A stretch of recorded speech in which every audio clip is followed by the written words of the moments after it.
But why it worked was because she had practice. I quite often have people say to me, I don't have any gigs coming up yet, or I haven't got any bookings yet. What can I do? And I'm like, practice, practice, practice, practice until your presentation is at conversational ease and until you have a ready to go slide deck that can be tailored really quickly because you know your content, you are not ready to go.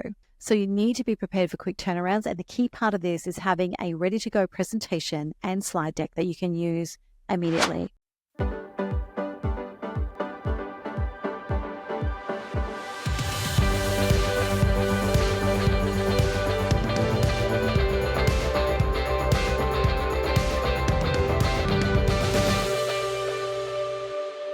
Welcome back to the Speaker Driven Business Podcast, and I am really excited right now to bring you one of my favorite strategies for emerging speakers.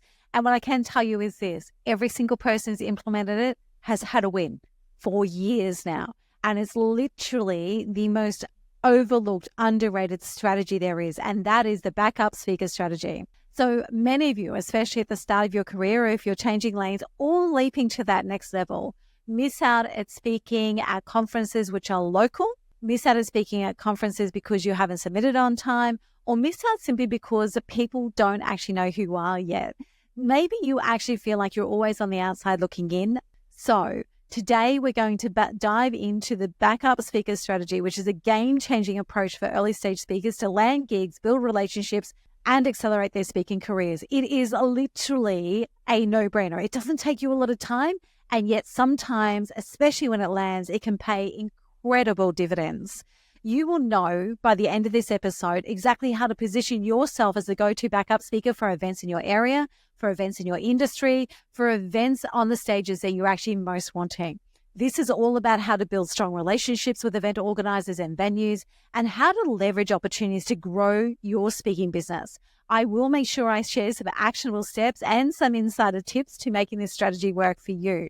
Years and years ago, the first time that we actually tried this, I'd done it all the time in my own career. But here's the thing: just because someone does it themselves doesn't mean they can actually teach you how to do it. And this is what I want you to understand. We have now been teaching others how to do this for 8 years. And as I said to you, if you do this, it will work. It might have a really quick turnaround, or it might have a slow burn, but it will work. One of the quickest turnarounds we ever had was back in 2019, and I had an emerging speaker who's very much a specialist in a very niche space within health and safety. Now, as you can imagine, there is a lot of free spots on health and safety summits for somebody with very narrow expertise in that field. And my client wanted to move out of that.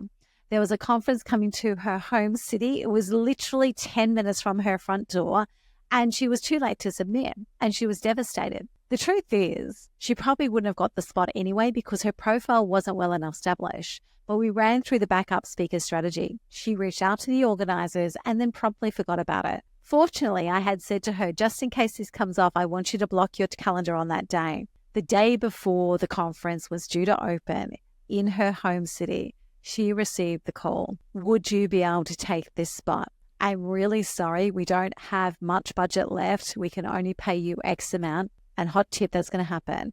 But would you be willing and able to step in? And she said yes. She spoke for only $2,500. The spot originally had a budget of $6,000. She spoke for only $2,500. It was her first time on a major stage, so she was incredibly nervous. But it was also her ideal audience within her industry sector. And that led to her picking up paid lunch and learns, picking up paid workshops, filling a public workshop, filling consulting and coaching. And she picked up more speaking gigs. Some of them were free, but she was able to actually strategically decide which ones she was going to do. It was the moment that made the breakthrough for her. It created the speaking breakthrough she'd been craving. We have another client right now who is actually deliberately going and having coffee with people at the event center in his region, the major conference center in his region, with the people who are part of the economic development and the tourism and attraction teams in his region. And what's happening is he's already getting some opportunities from coming through with that. So the backup speaker strategy is really powerful. Now, what I want you to know is just a few numbers that will actually make this make sense. So according to Event Manager blog, approximately 20% of events face last-minute speaker cancellations. It leaves organizers scrambling to find quality replacements on short notice. I do remember actually going to a major conference, the opening breakfast. This is about 2020, I think it was, just before we went into lockdown. And most of us had actually paid for the one-day conference for the speaker who was coming to the breakfast. Now, he pulled out. I'm hoping he had a great reason. But there were 500 people at this breakfast at a convention center. He pulled out, and he pulled out so late that there wasn't a single person that those event organizers could pull in to replace him. It was the most annoyed, pissed off crowd I've seen in a long time. If they had have had just one backup speaker in their pocket, they could have actually changed the game of that event and changed the outcome for themselves. Now, for a few more numbers, there's a survey by Meetings.net, which revealed that 85% of event planners consider last-minute cancellations by speakers their biggest headache. Having reliable backup options actually reduces this stress significantly. And that's one of the key points I want you to bring through. All of you have conference organizers, venues, and event teams in your regions. All of you have associations that are in your target client sectors.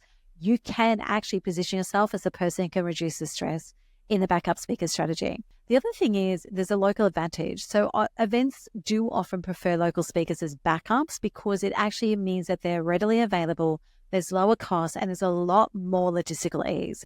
It's a huge advantage for speakers that are willing to position themselves as the backup speaker. So here's the approach that we use. And this is the first time I've documented it. Normally we just walk through with our clients, but this is the first time I've decided to document it and put it out there because this, for those of you who are trying to get the stages and get the breakthrough moment, this is something that is overlooked and underrated. So the first one is proactive outreach. You actually have to identify upcoming conferences and events in your local area, even if submission deadlines have passed. You need to craft a professional email to event organizers expressing your interest in becoming a backup speaker, which was the script I used for that emerging speaker I spoke about earlier. You need to have a template ready to go. You can't muck around on this stuff. Step 2 is build relationships with event organizers. So attend local events, identify the conference organizers and event owners in your area, and even when you're not speaking at them, go wherever you can to network with them in advance. Make sure you introduce yourself to the founders, to the coordinators, to the event teams, and connect on LinkedIn with people in this space. The next step number 3, is you have to establish connection with event venues, which we spoke about just before. We've got one of our clients is currently building relationships with every convention center in his city. So you need to build relationships with the managers of the major event venues in your area. You'll be surprised when you go looking just how many major event venues there are. Now, do those people book the conferences, the conference speakers? Generally not. But are they called on when something goes wrong? Absolutely yes. So the people who are heading up the sales teams for major events and incentives and meetings, all of these sorts of people offer to provide value and offer to be on tap, and make sure that you're actually making it easy for those venue managers to recommend you.